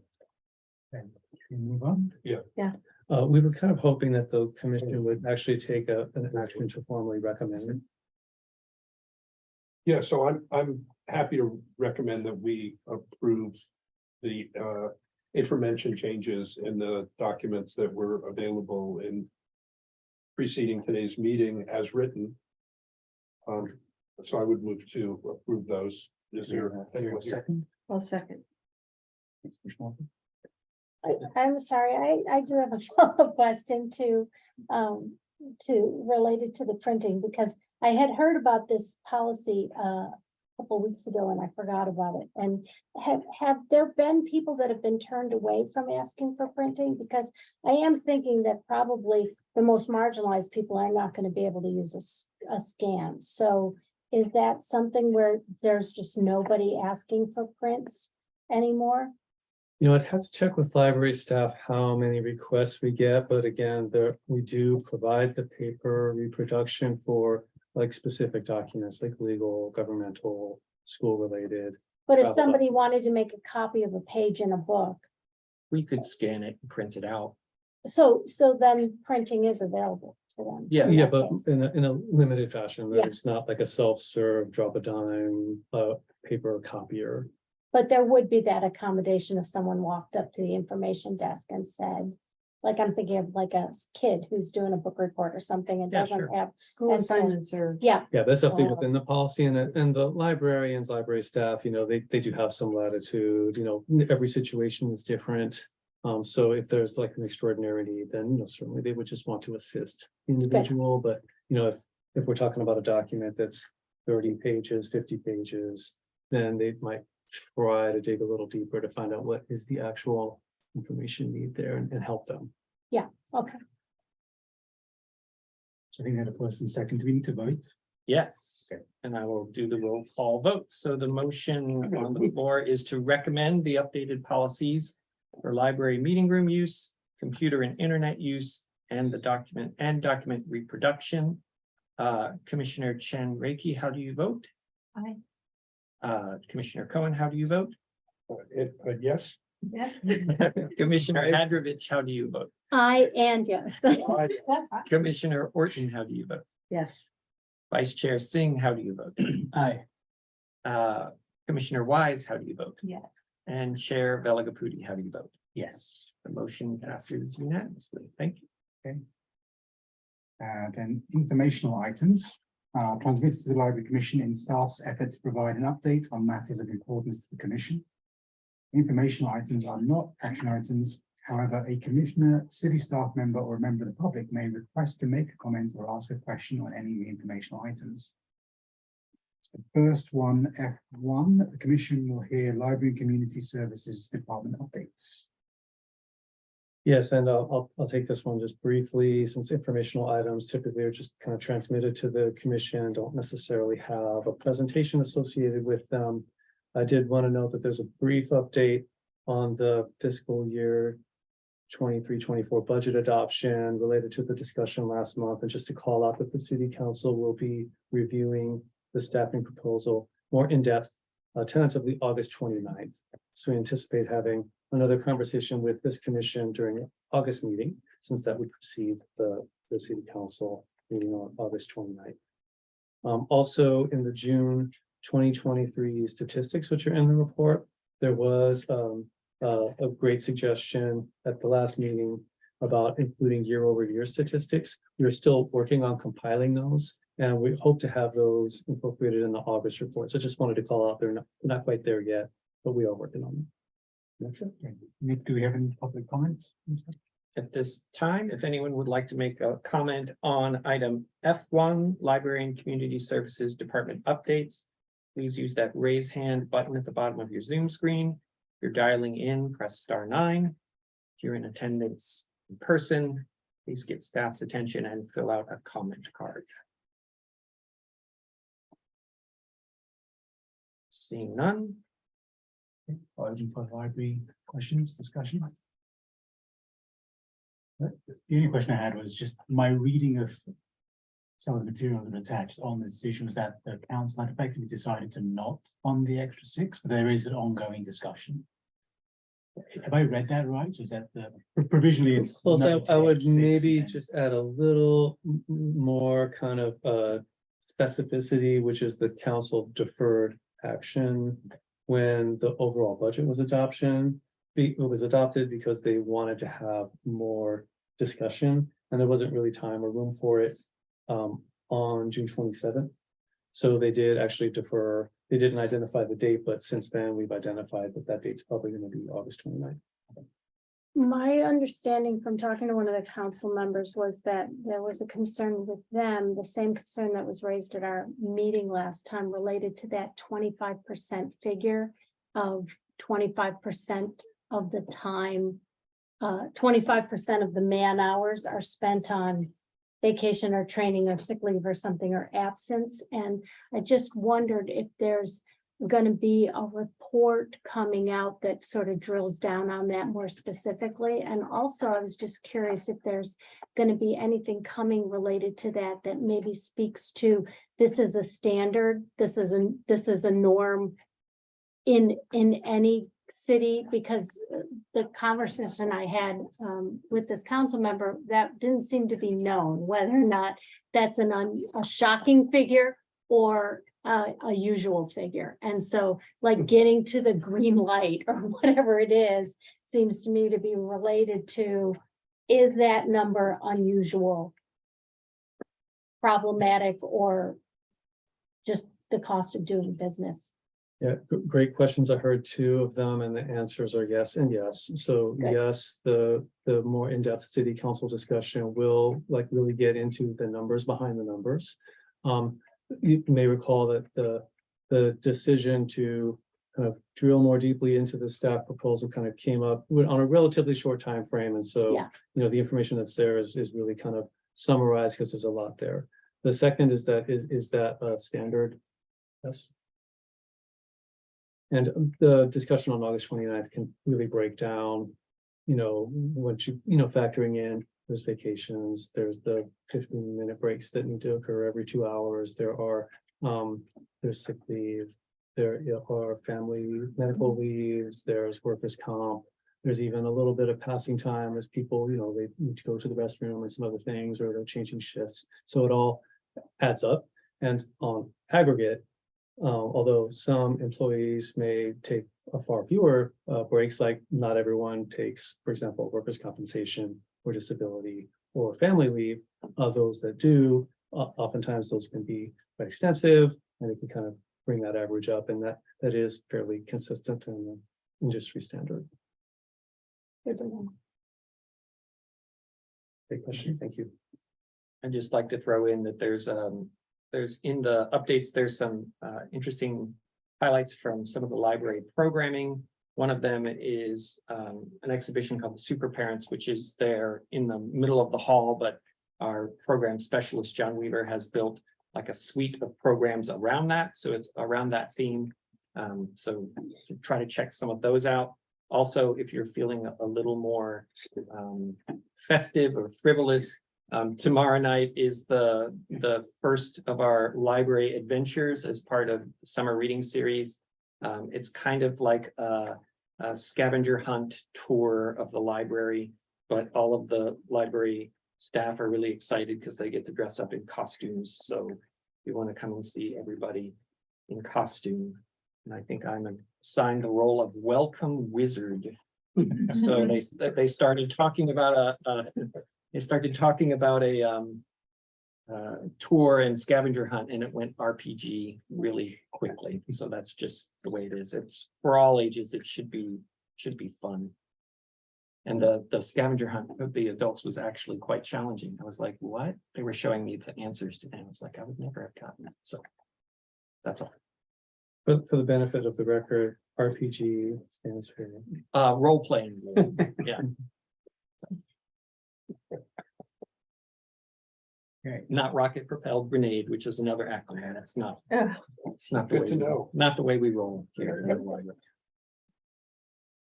It's not in the capital improvement plan. Get one of those. Okay, let's move to item F2. The commission will review and make changes to the library commission tentative agenda calendar. Let me Bring that up. pull it up here. You guys to take a look at, so you can see. We through discussion tonight did talk about adding the strategic plan, or at very least the transmission of the strategic plan to the August meeting. We've got those suggestion box comments and responses that will show up. Those are always interesting to read, I think. And then Sean also added that we may want to talk about the budget proposal as well.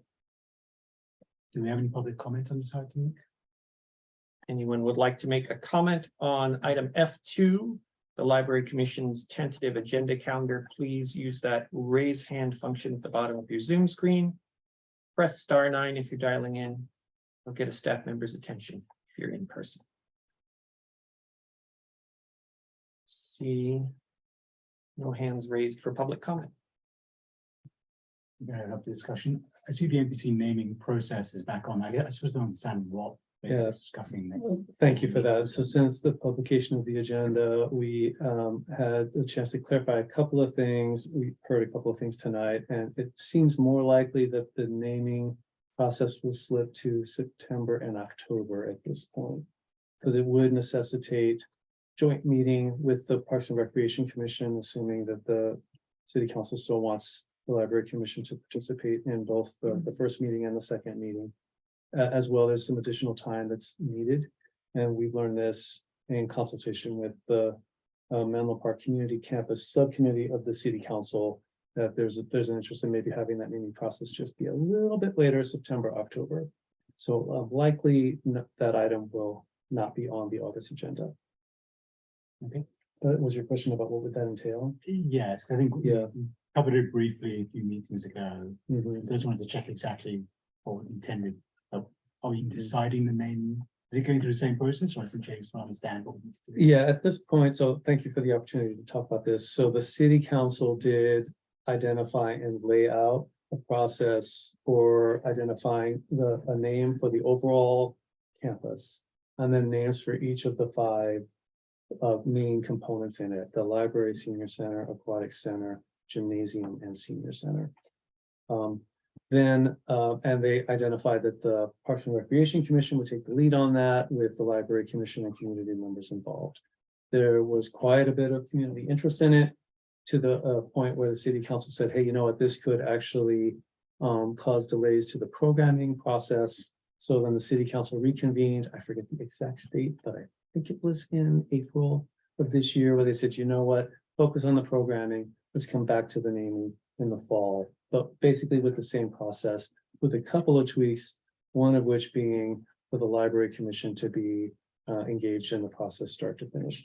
The process as described really entailed kind of like a 30-day process with an initial kickoff meeting at the commission and a 30-day public comment period, and culminating with a follow-up meeting of the commission the next month to make recommendations for those 6 names that I described, which would then go to the city council for the final decision. Okay. And that's the commission that hears that is library commission, but also with the park and rec commission, those two together. Yes, that that's right? one kind of tweak that was made for the Okay. commissions to either meet jointly or asynchronously at the same time to do it, probably a joint meeting better, so that everyone's in the same room. I think we discussed that in the strategic plan review. Right, August 21st meeting. have that and the budget discussion as well. Looks like you have a question. You know, reopen the public comment period. Yeah, Just just like check Charlie everything. has something about. So you can do that, Chair. Oh, let's reopen public comments. Thank you, Chair. Thank you. I'll make this brief. The hour is late. A couple of years ago, on the tentative agenda was the topic of disaster preparedness. Because earlier this evening, you were concerned about floods and earthquakes and climate change and whatever. My suggestion would be is if there's time later this year to include that as a focus item for not only staff's benefit, but for those that come to the library. Thank you. Thank you. I think maybe just follow up on that, because we'll be discussing the work plan in the next meeting, so maybe following that. Because it'll be a separate item on there, we can then review which one of those we'd actually want to bring back as specific agenda items in the next meeting or so, so I think we can try and cover that. as a work Didn't we plan. discuss an emergency or emergency and disaster plan just not too long ago? Yeah, the emergency action plan, I believe, did come to the library commission within the past year. That said, it's an evergreen topic of importance for disaster preparedness, emergency response, and so we're happy to bring it back or even make it a standing annual recurring item for sure. Well, let's review the work plan and decide of those which agenda items to bring back. for the next year. So we're leaving the naming process on the agenda for August, No, we'll take that. because do we, Yeah. just from what you just laid out to us, it sounds like we need like an understanding of what is going to be the beginning, middle, and end, and is there going to be public outreach? Like, how are we going to? Yeah, If we we're could- gonna be a part of this process and we're gonna have 2 meetings related to the process with a whole bunch of public interaction in between, I'm not sure that I understand the ground rules of what that engagement is gonna look like when we're gonna do it. Does everyone else understand that already? Well, to be honest, that sort of information, transmission, as far as like what exactly is the mechanism of the process and the decision making, it basically got just deferred till the fall. Right, so we got the direction from city council to kind of undertake the process as I described, but that first meeting coming back would have like kind of laid out that process, but city council before that happened said, push pause, focus on the programming instead. And he's buzzing around Yeah. here. And come back in the fall. So when this comes back in the fall, and I think we've discussed, it won't be in August because there's been some changes that we're gonna make that September and October. So the staff report and presentation accompanying that first meeting, which looks like will be in September, will lay out a recommended, like just sort of procedure for collecting the input, and then ultimately kind of going through and identifying the recommendations that the commissions will make. Okay, so the procedure It's wouldn't coming. even be available by August to tell us what to prepare for in the fall. Probably not, because the city council's direction was really to Okay, have it be focused in that time frame, that Okay. 30 days. So that would be September to October. okay. But there is a previous staff report. Because I'm thinking, we can if you're point that saying to- that Yeah, the we can- process will be September to October, we meet September 18th, Yeah, I think and then, I understand it, we get launched straight into the process. We don't have an opportunity to review. Well, there's quite a bit of background information, so maybe if it's helpful, we can transmit back to the library commission links to the city council reports. That really kind of laid out that process, included the city's naming policy, which the city council revised in March. So now I'm reminded, of course, that we do have some new commissioners here who weren't kind of on the commission at that time. So we can send that information in August as part of the department updates. In preparation for, here's some background information, so you can kind of get up to speed. But I remember, I think I was at those meetings, not as a commissioner, but. And they did lay out criteria to be considered, but do we even know like what names are being proposed for the 5 different buildings? Or is that something that they're not gonna tell us until the 30 days that we have to? Between September and October?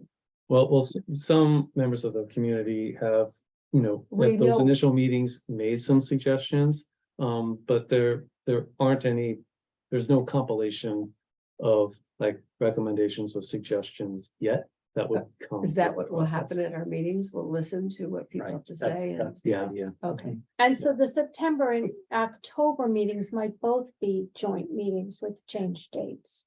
If we're gonna have a beginning and then an end, and we're issuing an opinion to council. Okay, Yes, most likely.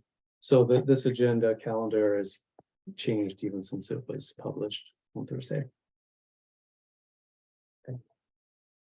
I just think it would be a good idea to have a brief little discussion of this at the next meeting where we're just all on the same page of what we're tasked with when we Yeah. show up for the September meeting with potentially a packed house and 2 commissions. Yeah. And maybe it's buried in what you're actually saying, but let me just say it. If this committee is a conduit for a decision to be made elsewhere, I think we need to be implicitly clear upfront and often. Because what we will achieve here and where decisions ultimately get made are in different places.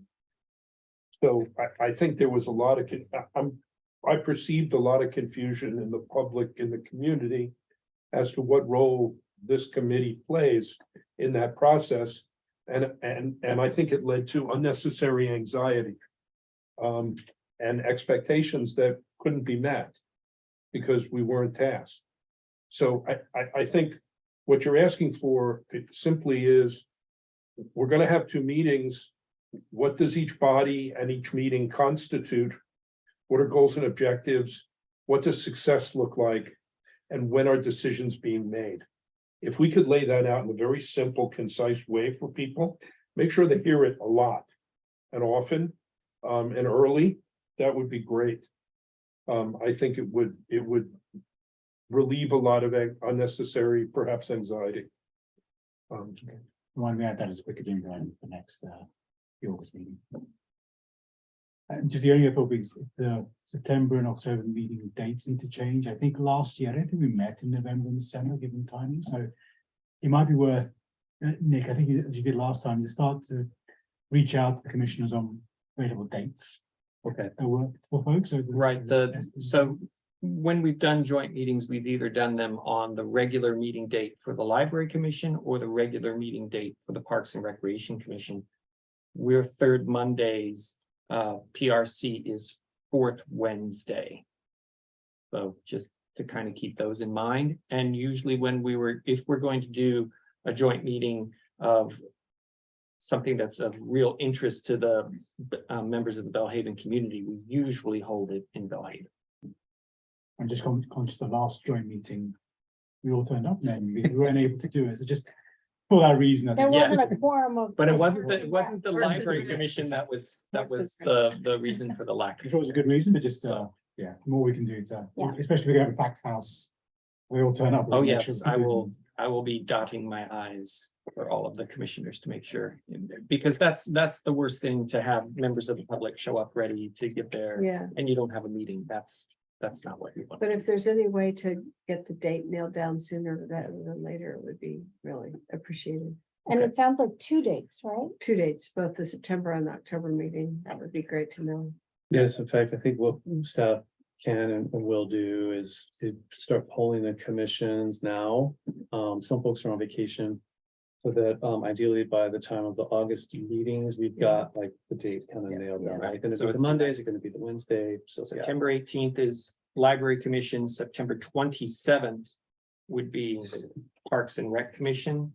And then in October, you have October 16th for Library Commission, October 25th for Parks and Recreation Commission. Okay, maybe you could reach out to So folks. to sort of get those out there a little bit. Okay, commissioner reports. Would any commissioner like to make a short report out on items of interest? Who'd like to- I'll make a very short report on behalf of the Library Foundation. The Library Foundation, you may have seen my picture because I turned up in Menlo, in Menlo online publication, because I did march in the 4th of July parade, pushing the Little Free Library that is on wheels here at the library and is actually dedicated to a former library commissioner who died during her term, Esther Bubna. So, and the Library Foundation, one of the things that the Library Foundation does is actually fund and support the program to put Little Free Libraries around town. So there's been two different rounds now where we invited the library invites applications from the public of people that would like to be the, what would you call it? Be the host or steward, thank you, to be the steward of Little Free Libraries. And it's worked out really well that over the course of the 2 rounds of it, just about as many people applied as how many that were there to be given away. So nobody was I think one year, 25 people applied for 24 and the decision was made to go ahead with all 25. So it's a really successful program in the city. We pushed one of those and gave away books to everyone that showed up and also promoted the summer reading program. So it was a really fun time. Thank you. Anyone else? Then we'll move to adjournment. So the next meeting of the Library Commission will be on Monday, August 21st, in person at the main library and with public participation in person and by Zoom. Adjourn the meeting at 8:40 p.m. Everyone. Thank you all very much. Thank you. Appreciate it. Well, 3